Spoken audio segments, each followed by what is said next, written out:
Shalom saudara-saudara yang saya kasihi di dalam Yesus. Saya saat ini akan men-sharingkan sebagian dari firman Tuhan dengan judul Bangkit dari Kegagalan, yang saya ambil dalam Injil Lukas pasal yang kelima ayat 1 sampai dengan 8. Mari kita buka Injil Lukas pasal yang kelima. Ayat yang pertama. Pada suatu kali Yesus berdiri di pantai Danau Genesaret. Sedang orang banyak mengerumuni dia hendak mendengarkan firman Allah. Ia melihat dua perahu di tepi pantai. Nelayan-nelayannya telah turun dan sedang membasuh jalannya. Ia naik ke dalam salah satu perahu itu, yaitu perahu Simon, dan menyuruh dia supaya menolakkan perahunya sedikit jauh dari pantai. Lalu ia duduk dan mengajar orang banyak di atas perahu. Setelah selesai berbicara, ia berkata kepada Simon, "Bertolaklah ke tempat yang dalam dan tebarkanlah jalamu untuk menangkap ikan." Simon menjawab, "Guru, telah sepanjang malam kami bekerja keras dan kami tidak menangkap apa-apa.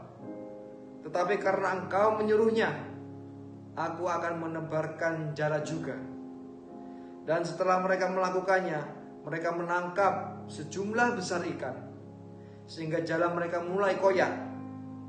Lalu mereka memberi isyarat kepada teman-temannya di perahu yang lain supaya mereka datang membantunya. Dan mereka itu datang. Lalu mereka bersama-sama mengisi perahu itu dengan ikan hingga hampir tenggelam. Ketika Simon Petrus melihat hal itu, ia pun tersungkur di depan Yesus dan berkata, "Tuhan, pergilah daripadaku, karena aku ini orang berdosa." Amin. Baik saudara-saudara, kita sadari bahwa setiap kita mungkin bisa mengalami kegagalan. Banyak hal yang bisa menjadikan kita gagal. Gagal dalam dunia bisnis, pekerjaan, gagal dalam pendidikan, gagal dalam rumah tangga, bahkan gagal dalam pelayanan pun bisa terjadi.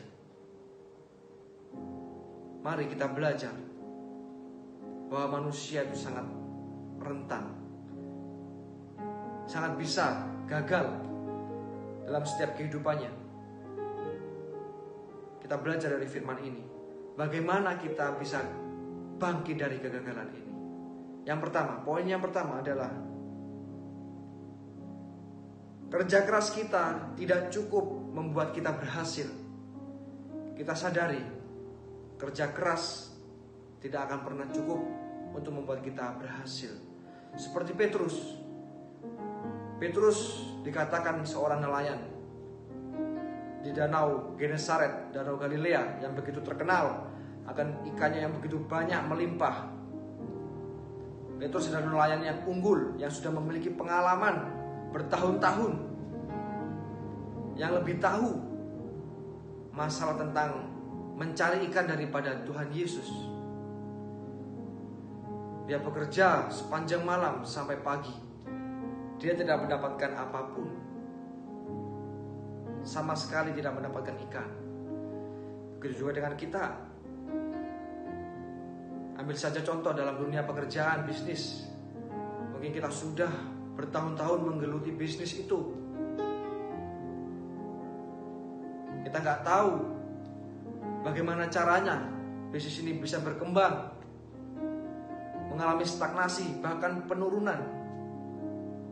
Seperti halnya Petrus. Dia sudah bertahun-tahun, tapi ketika saat itu dia tidak mendapatkan ikan sama sekali. Mengartikan bahwa dia begitu terbatas. Dia sudah bekerja keras, kita sudah bekerja keras banting tulang, tapi sesuatu hal yang kita dapatkan adalah kesia-siaan. Seperti halnya dengan firman Tuhan yang ada, yang mengatakan, "Terkutuklah orang yang mengandalkan manusia, yang mengandalkan kekuatannya sendiri." Kita sadari dari firman ini mengatakan bahwa orang yang mengandalkan kekuatannya sendiri adalah orang yang terkutuk. Orang yang terkutuk adalah orang yang tidak mendapatkan berkat. Oleh sebab itu, jangan sampai kita merasa kerja keras kita akan bisa membuahkan hasil kemenangan. Belum tentu. Baik, kita akan lanjut ke poin yang kedua. Poin yang kedua adalah kita belajar. Kita mau belajar untuk taat, beriman, dan melangkah dengan taat. Seperti halnya Petrus, ketika Tuhan Yesus ada, naik di atas perahunya, Tuhan Yesus berkata, "Bertolaklah ke tempat yang lebih dalam dan tebarkanlah jalamu." Petrus pun menanggapinya. Meskipun dia sudah menjelaskan bahwa dia tidak mendapatkan apa-apapun, tapi Petrus meresponinya. Respon ketaatannya sangat penting. Dan dia mau melangkah. Dikatakan, karena Yesus menyuruhnya, Petrus pun menebarkan jalannya. Dan apa yang terjadi? Seketika itu mereka bisa mendapatkan begitu banyak ikan. Jala mereka mulai koyak.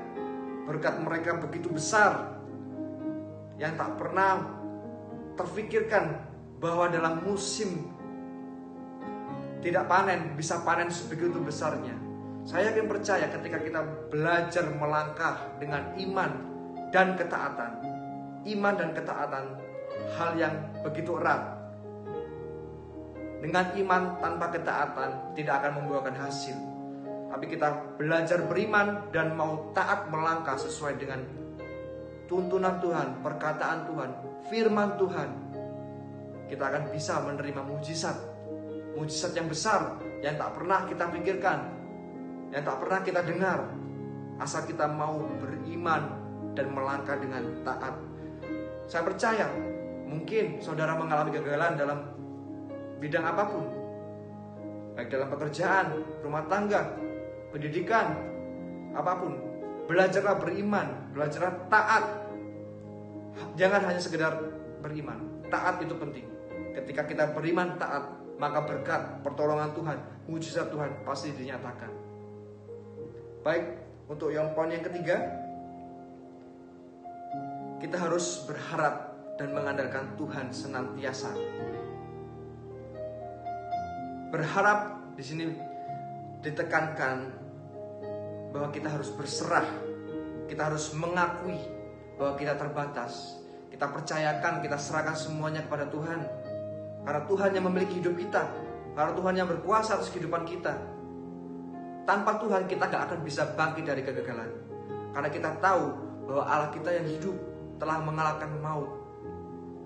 Kegagalan berbicara tentang kebinasaan. Hanya Yesus yang bisa mengalahkan kegagalan. Hanya Yesus, iman kita kepada Yesus yang bisa membangkitkan kita dari kegagalan, dari keterpurukan. Percayalah dengan sepenuh hati bahwa Yesus yang sanggup membangkitkan kita dari kegagalan.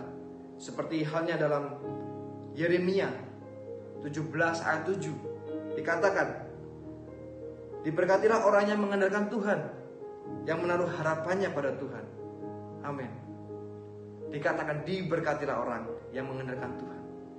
Sebelumnya terkutuklah orang yang mengandalkan manusia. Begitu jelas, begitu kontras. Oleh sebab itu, mari kita mau mengandalkan Tuhan, berharap hanya pada Tuhan. Maka saya yakin dengan percaya, bukan karena kekuatan manusia, tapi karena kekuatan Tuhan yang bisa membangkitkan kita dari kegagalan. Sekian sharing firman Tuhan yang saya bagikan. Kiranya bisa memberkati kita semua. Mari kita berdoa. Bapa, kami mengucap syukur atas segala kebaikan-Mu yang telah Kau limpahkan bagi kami ya Tuhan. Ajar kami ya Bapa, ya Yesus, agar kami senantiasa berharap, agar kami senantiasa percaya bahwa penyertaan-Mu Tuhan yang kami butuhkan. Kami terbatas ya Bapa. Kami percaya Tuhan, ketika kami beriman, ketika kami mau melangkah taat akan firman-Mu, maka kami memperoleh kemenangan, bukanlah kegagalan. Terima kasih Bapa, terima kasih Yesus. Mampukan kami Tuhan oleh karena kekuatan Roh Kudus-Mu, agar kami bisa melakukan firman-Mu, dan kami bisa memuliakan nama-Mu. Di dalam nama Yesus kami sudah berdoa dan mengucap syukur. Haleluya, amin. Sekian renungan dari saya. Tuhan Yesus memberkati.